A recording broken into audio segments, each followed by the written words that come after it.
Yann, vous n'avez pas signé votre tableau? Oui, je le signe. Oh là là!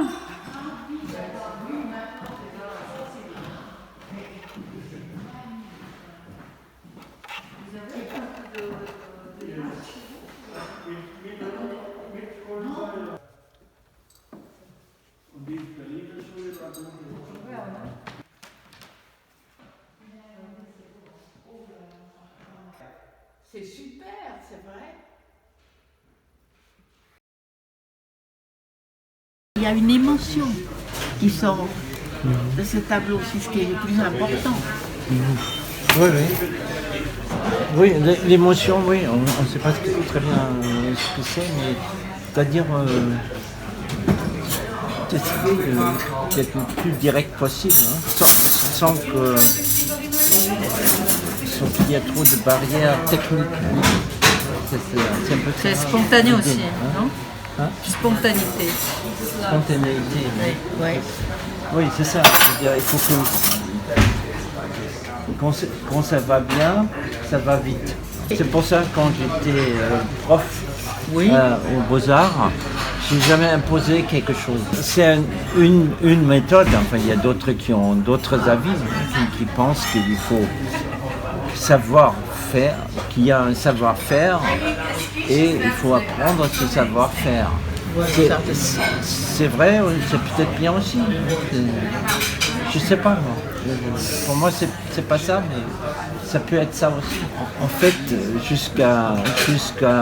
jusqu'au début du XXe siècle, la norme c'était quand même qu'il faut faire une école des beaux-arts, il faut apprendre certaines choses, une perspective, dessiner un mur, un plâtre, je sais pas quoi, un animal, une main, tout ça. Ça avait sa justification, c'était justifié parce qu'on voulait faire un certain type de tableau, donc c'était nécessaire. Oui. Et quand il y a eu donc cette révolution dans l'art, tout d'un coup, on a pu mettre ça en question parce que c'était inutile. Même on pensait que aussi, enfin moi je pense, quand on est trop chargé, quand on sait trop bien faire, on ne peut pas. On perd en même temps la liberté. On gagne quelque chose, mais on perd en liberté parce qu'on sait bien faire. Donc on applique ce qu'on a appris. Oui, on peut aussi dire, si on sait tout faire, on est plus libre que quand on ne sait rien faire. Moi je sais pas. Oui, mais je crois que quand il n'y a pas de base, tu ne peux pas être libre non plus. C'est une théorie, hein. Ouais. Mais moi je pense que, par exemple, il y a des écoles magnifiques à Paris. L'école des Beaux-Arts. Non, mais une autre école, je ne sais plus, j'ai oublié le nom. Par exemple, Titus Carmen, là. Titus Carmen, oui. Cette école et d'autres. Et c'est des techniciens magnifiques. Hein. Ils font des choses extraordinaires que je ne pourrais jamais faire techniquement. Mais en même temps, ils ne peuvent pas vraiment sortir de ça. Parce qu'ils ont appris ça, ils l'ont intégré complètement. Donc, ils sont prisonniers. Ils sont un peu dans le cadre toujours de cette école-là, hein, dans leur passé d'apprentissage de cette école-là. Il y a l'idée qu'on peut faire que quand on sait faire, et puis l'autre idée, c'est quand on sait trop bien faire, on ne peut pas sortir de bien faire. Donc on se limite, on est comme on est, hein. On est formé aussi. Et quand on a une formation, on l'applique. Je veux dire, moi j'ai appris à parler comme ça à l'école, donc j'ai beaucoup de mal à inventer d'autres mots ou d'autres phrases.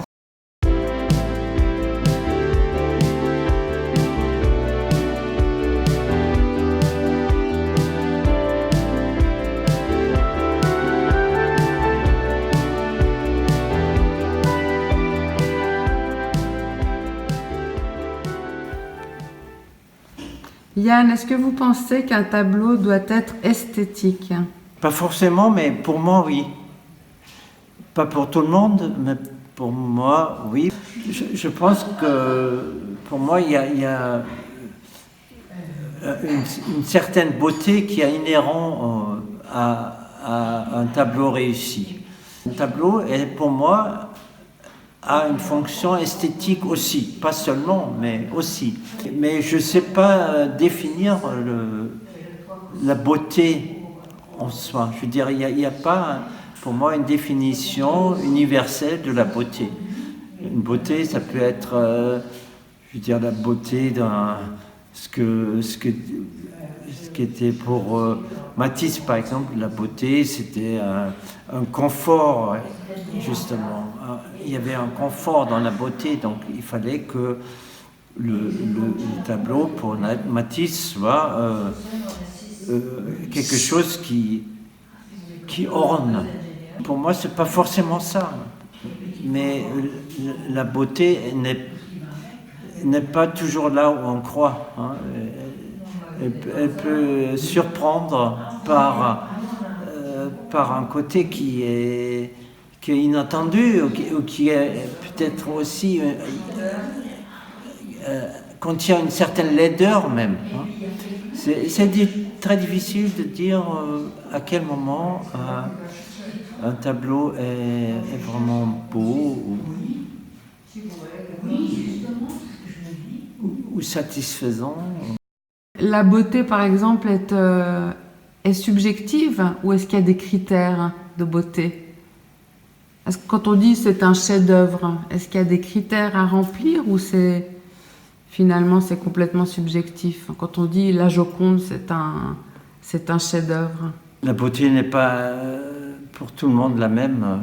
Je pense que chacun voit quelque chose d'autre dans la réussite d'un tableau.